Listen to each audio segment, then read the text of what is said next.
I am between panels here at Twin Cities Con in Minneapolis, Minnesota, while we are working our way through all sorts of really cool writing programs that they have. If you have not made it down here and you are in the Minneapolis area, come on down. We have some really cool stuff happening all weekend long, and we still have one program left in the writing track that's happening in just a couple hours, and that is all on Your World Reimagined. But you are busy building your world right now if you are doing NaNoWriMo with me. So I wanted to bring you today's NaNoWriMo lesson. And this is, again, National Novel Writing Month, and we have been going through a lesson a day. And right now we are in that idea in detail week. This is our plotter approach to writing your novel in 1 month.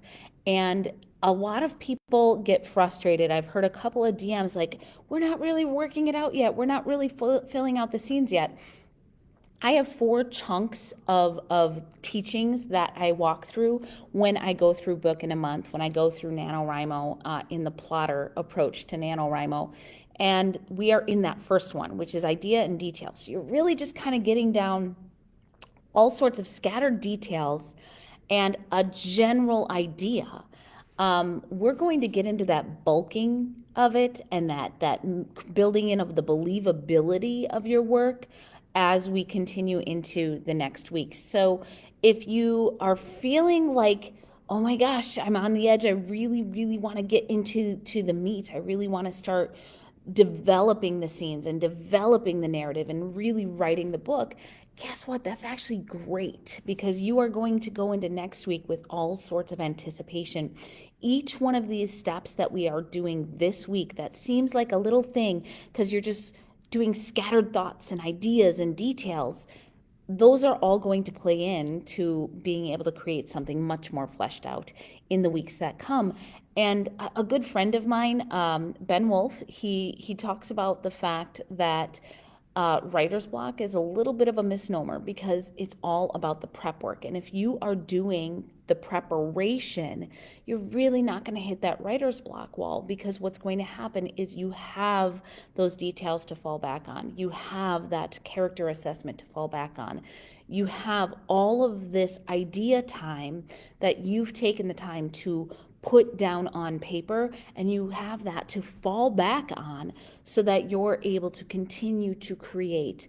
And whenever you hit that writer's block moment, you can actually just look at your notes. So I know that a lot of what we've been creating in these first several lessons feels incomplete.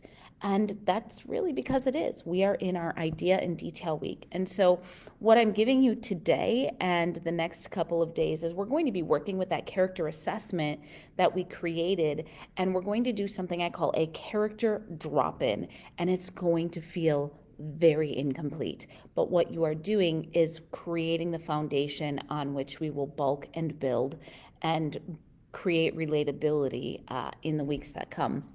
So what we did in our first day, we did a writing from art outline that ended with a very short little CLAPS story formula. CLAPS, C-L-A-P-S, character, location, action, problem, solution.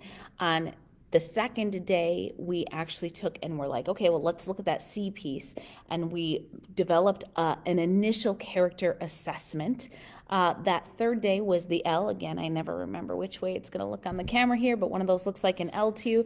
That L was our location or our setting, and we talked about creating a full sensory setting.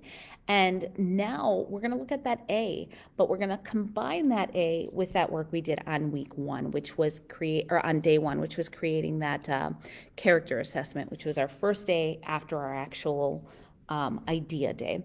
And what I want you to do is I want you to think about your character and place them into the action. You're going to drop them in the action by creating 5 to 7 details that are accurate to the character that you created and how they would feel and what needs to be done and how they are experiencing the action. So let me give you a little example of what I mean by that. Let's look at good old Disney's version of Cinderella. So if I had done a Cinderella character assessment, besides creating her paper doll, which was, her physical appearance, besides creating her POW, the logistical and demographic information, which was that she was, orphaned, and she had two stepsisters, and she was the one in charge of the housekeeping. So that's that POW piece.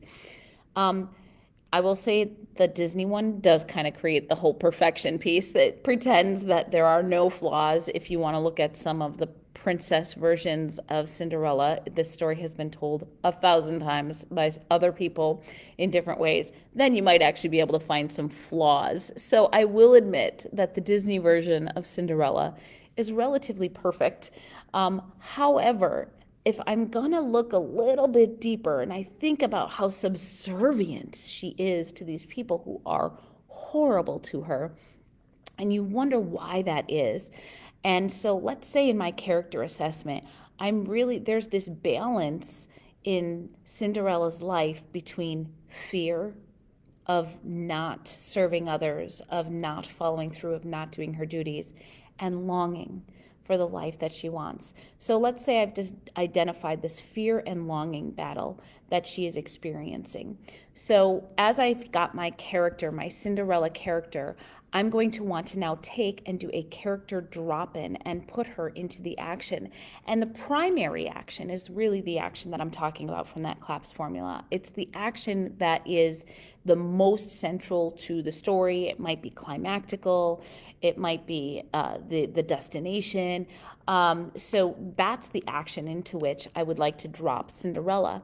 So what I'm going to do is determine what are my 5 to 7 details about how my character is going to react in this scenario. So my 5 to 7 details are: she wishes to be made beautiful and clean. So that's when she runs into the godmother in the garden. But this is what she's wishing. She's just been torn apart. Her dress has been torn apart. But she's going to have to rely on her animal companions for this. She hasn't been able to make friends in the real world. So this is a reality for her. She cannot be seen by those who know her. So this is that. Now we're back on the fear side. But she would give anything to see the prince and to go to a dance. So we're on the longing side. Oh, but she must be home. We're on our 5th detail. She has to be home before her stepmother and stepsisters realize she's gone. Now let's go stay on that fear side. She's got to make sure all of her duties get done. But then on that longing side, she really, really wants the memories of that special night that the others in her life are getting to experience. So literally, I've just put down details. These are details related to the Cinderella that I've defined in my character assessment. And beyond, again, what she looks like and the demographic and logistical details, what we have with Cinderella is somebody who is struggling on that tightrope between longing and fear, between subservience and striving. So that's kind of, if you want to look a little bit deeper onto that character assessment, that's who I've decided that Cinderella is. And so today, your NaNoWriMo assignment is to take your character that you created, the C, and you're going to do a character drop-in on the A, the action, the primary action in the story. Create 5 to 7 details around why your character is in that action, what they're feeling in that action, what are their desires and motivations, what are the obstacles to those desires and motivations. And again, I know you want to flesh this out. Awesome. I want you to want that. I want you to build up that anticipation as we are in our preparatory time to really develop this writing into something bigger.